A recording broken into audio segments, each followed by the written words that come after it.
Welcome back everyone to another video with Scruffy Tales, and today we will be taking yet another look at the CV90s and their adventures down in Ukraine.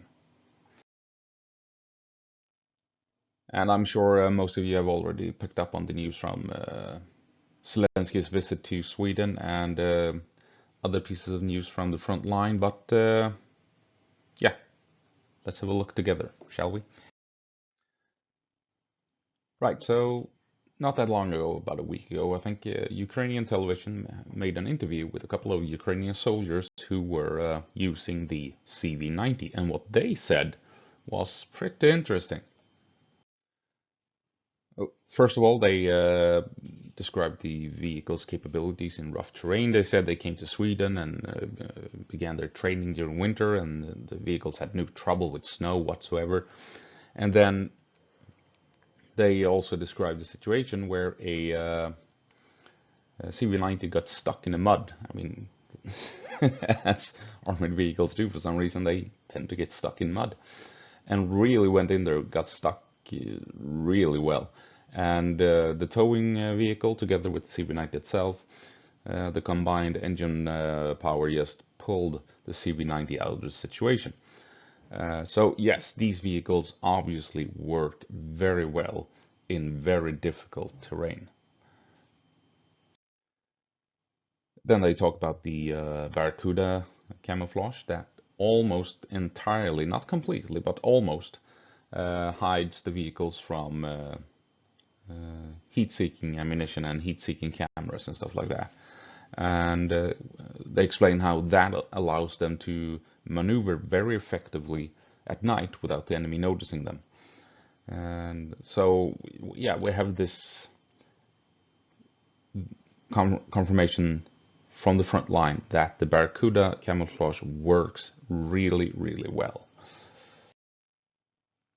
They also praise the vehicle's own thermals and the vehicle's ability to engage targets up to 2 kilometers away, relying on the thermal sensors. Night and day doesn't matter. And so, yeah, it's overall really good praise from the Ukrainians about concerning this vehicle. And the most extraordinary thing I think that they told us was that a CV90 took 2 hits from a single tank. Not 1 hit, but 2 hits. And all crew inside survived. If that's true, that is truly, truly incredible. Quite amazing, to be honest, for a infantry fighting vehicle to survive 2 direct hits from a tank. That shouldn't happen, but apparently it has happened. And I don't doubt the guy who told the story either. Why should he lie about something like that? No, no, no. These vehicles are working on a level I don't think any one of us expected. And at the end of the interview, the soldier mentions how the Russians counter the CV90s, and that is to send in T90s, their best vehicles, basically, their best tanks. So the Russians send out the best equipment they have to counter the CV90s. And that's a tough fight, obviously, but as he points out, if you're clever enough, if you're good enough, even with the CV90, you can engage and take the fight to a T90 main battle tank. And for us Swedes, there's nothing strange about that, really. I mean, the 40mm Bofors was picked as the main gun in the 80s for this brand. It was brand new back then for the CV90, brand new vehicle, because with the 40mm you could threaten a main battle tank, a T-72 mainly at the time, in the flank and definitely in the rear. So that was the whole point of equipping the CV90 with a 40mm automatic cannon, to be able to, if you're in trouble, engage enemy tanks. You are obviously guaranteed to be able to destroy enemy IFVs or enemy APCs, but you can damage, potentially even destroy a Russian main battle tank if you hit it in the flank. And that is what the soldier refers to as, if you have a good enough crew, then yes, then you can outsmart the tank, you can hit it where it is vulnerable, and defeat a tank with a IFV.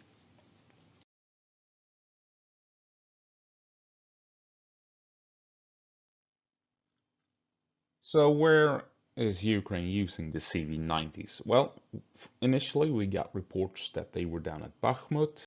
Then that seemed to be not correct, and that they were instead up in around Crimea, where Russia has made some gains through the woods and what have you. And then we got more information that yes, Ukraine has been using the CV90s in and around Bakhmut. So it appears that the 51 CV90s have been split up into different units. They're not all in the same unit, not all in the same brigade, and they are actually fighting outside of Bakhmut, and they are fighting up in the north outside of Crimea. So they're used to assault enemy positions, specifically down around Bakhmut, where Ukraine is on the offensive. And they're also used to hold the line and defend against Russian attacks up around Crimea, where Russia is trying to push forward. So these are the two locations where we know CV90s are being used in combat. And so, yeah, Bakhmut, heavy fighting, difficult situation. Ukraine is trying their best to push on and surround the city. And up in the north, west of Crimea, Russia is relentlessly attacking, trying to force Ukraine to run away, to retreat. And this is where the CV90s are used very effectively to hold the line and deny Russia any chance for significant progress.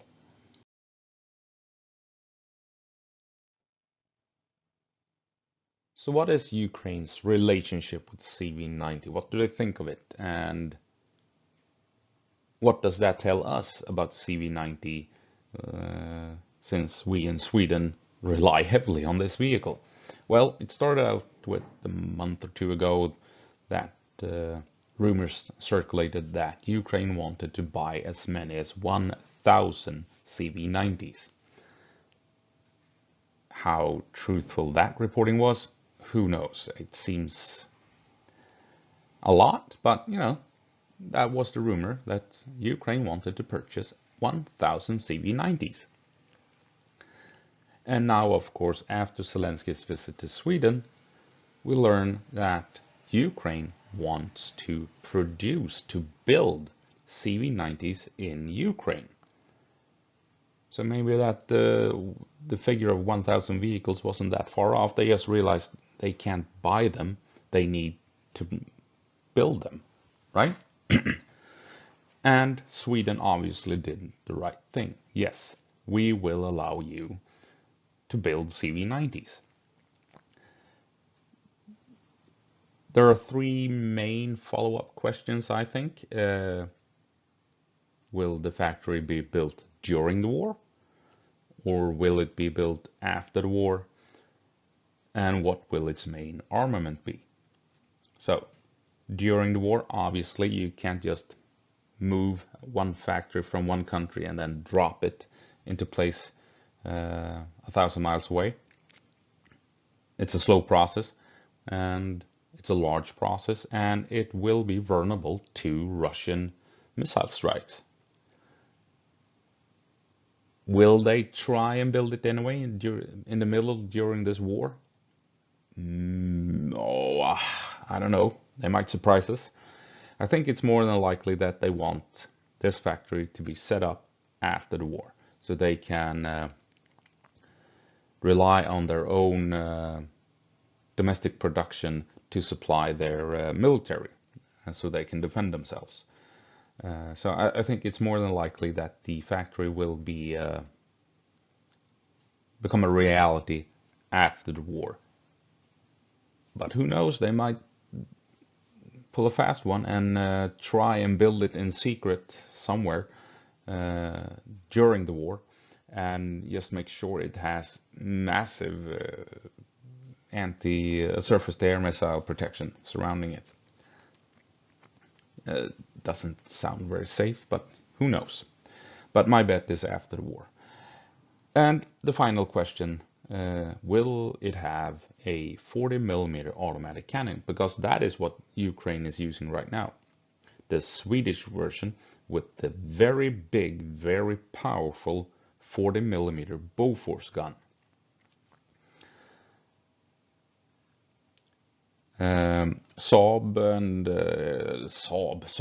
Hägglunds and BAE, they don't export the 40mm automatic cannon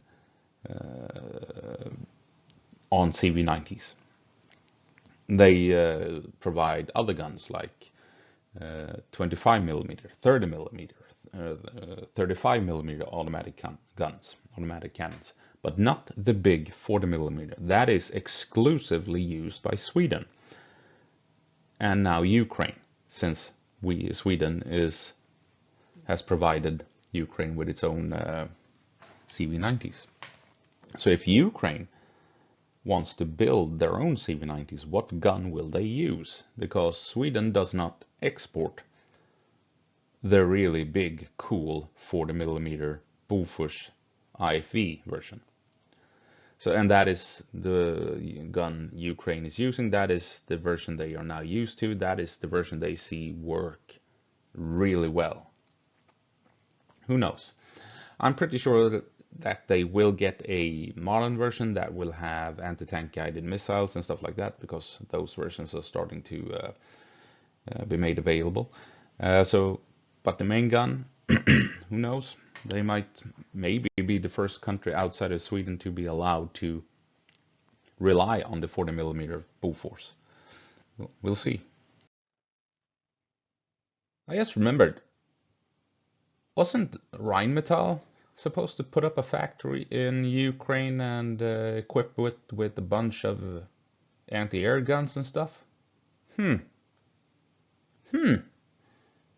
Maybe Ukraine will try and build a factory during the war. Interesting. Yeah. Well, moving on.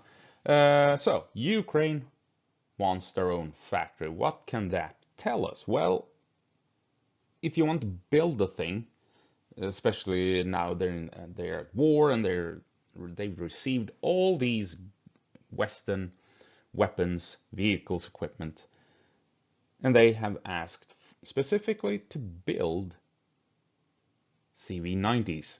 That should tell us that Ukraine thinks that the CV90 is basically the best IFV that they can find. It's the best thing on the market at the moment. I mean, they've tested it in combat. They know that it works in combat. They know it can take a hit from tanks, from RPGs, and what have you. And the main gun can wipe out anything in the Russian arsenal. I mean, anything. It comes down to, basically, it can't fire at fighter jets, but cars, trucks, armored vehicles, tanks, helicopters, a single CV90 can engage all of those targets. Trenches, bunkers, you name it, anything, except fighter jets. That's a pretty versatile little vehicle. And they know it's reliable in rough terrain, when it's being shelled by artillery, when it's taking hits, when it needs to advance and when it needs to move and stuff. It's reliable in extremely tough conditions. So they know all this. And they obviously have come to the conclusion that, god damn, the CV90 is the best piece of kit in terms of armored vehicles that we've got. We want to build more of them. And what does that tell us up here in Sweden? Well, Ukraine has 50 or had 51 CV90s. Sweden has, I don't know, 500, 550 of them. 550 of the best IFE available. It's been battle tested in really, really tough conditions with an enemy that is not a push around. They will fuck you up if you give them the chance to, right? And in that environment, the CV90 has come out on top. I mean, we in Sweden, we really should feel a lot safer now because Russia knows that they are having trouble fighting 50 CV90s. And they know if they come to Sweden, there will be 500, possibly 550 of them. Right? I mean, Russia knows better than not to pick a fight with that amount of CV90s. Which, of course, is also why Ukraine wants their own factory. Right? They have 50 of them. And they're doing, I mean, they're kicking ass. So if they can get 100 of them, well, Russia's in trouble. If they can get 200 of them, the war might actually turn around and Russia might actually be kicked out of Ukraine. So of course they want their own factory, and of course they want to be able to get the same amount of CV90s that we in Sweden have, right? An amount that can win a war. So yeah, I mean, what we've learned from Ukraine is that the CV90 is a beast. It is an absolute beast on the battlefield. And that is exactly why Ukraine wants to build their own, so they can build as many as they need instead of trying to work out the deal with Sweden to get a couple of months. They want to produce as many as possible every day of the week. And yeah, we should do our best to help them out achieving that, obviously. Obviously.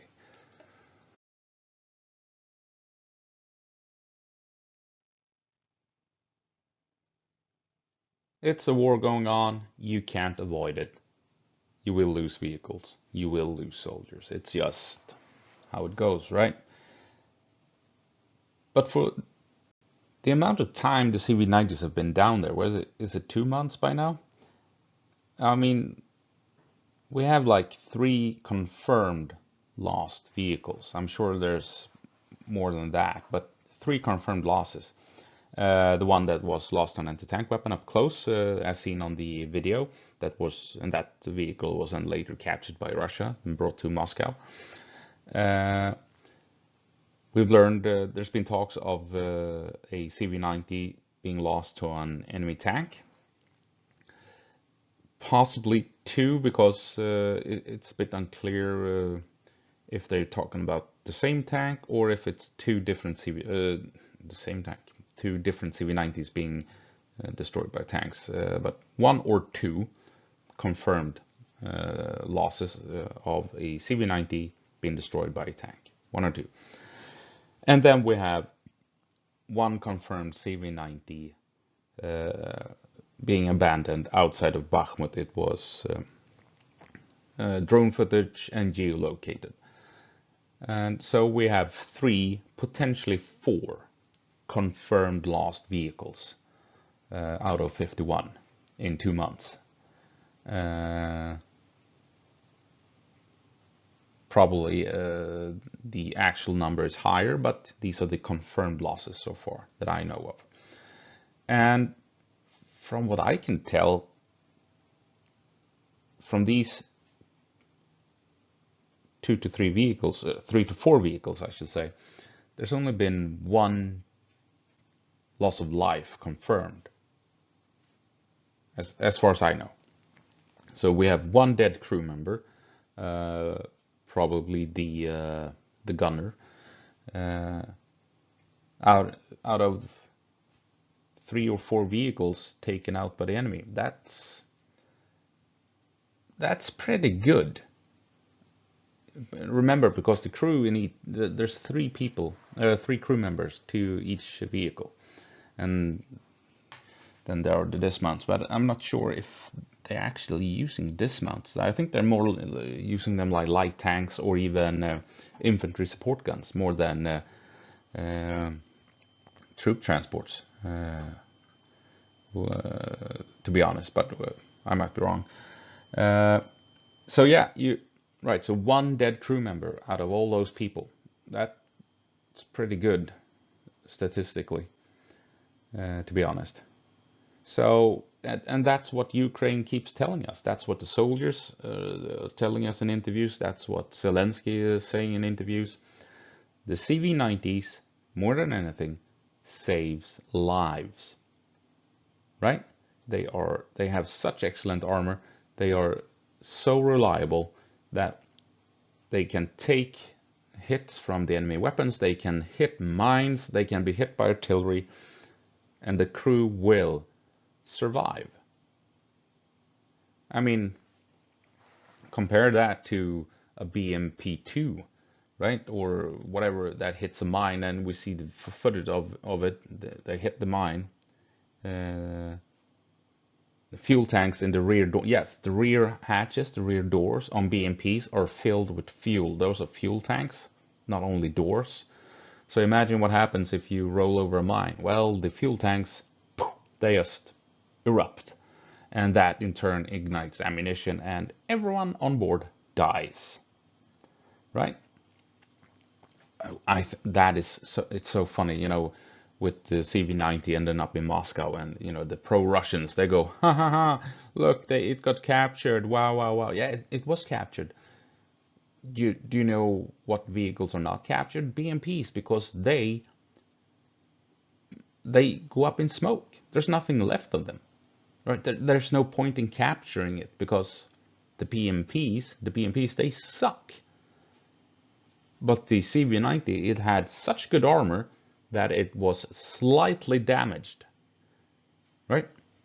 It wasn't destroyed. And the only reason that Russia captured it was that the crew abandoned it. They didn't have to abandon it, but it was the call they made in that situation. I'm fine with that. I mean, who am I to trash talk people getting shot at, right?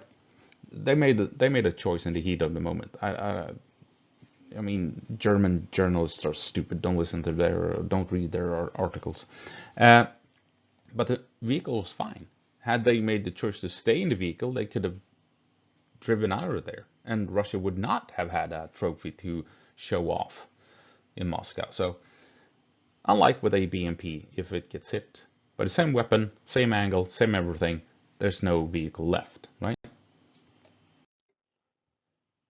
So yes, more than anything, CV90s saves lives, as the fact that Russia captured one relatively intact is proof of.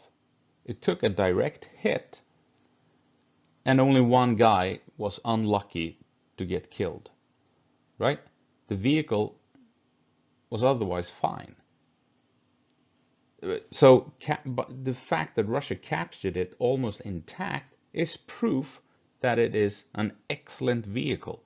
And the pro-Russians, they don't get that. They're too stupid to acknowledge that fact. It's hilarious.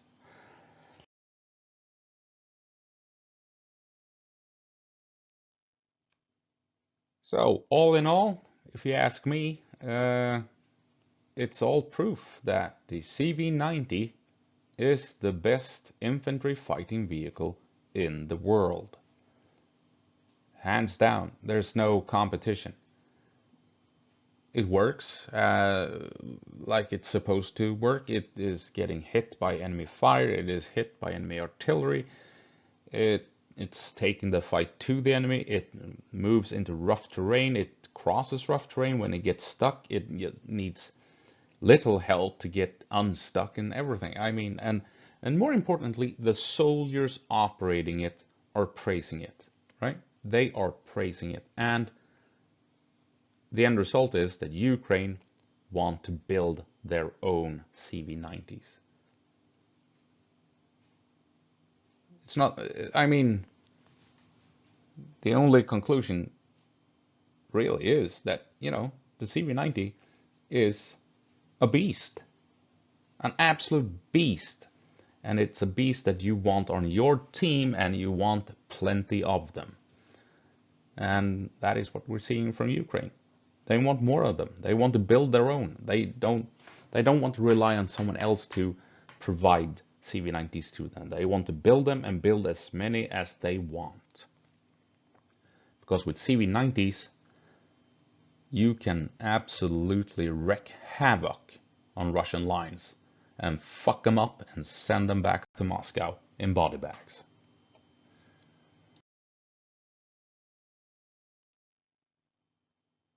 Thank you for watching. I'll see you in the next one. Go по Ukraine. Give them hell.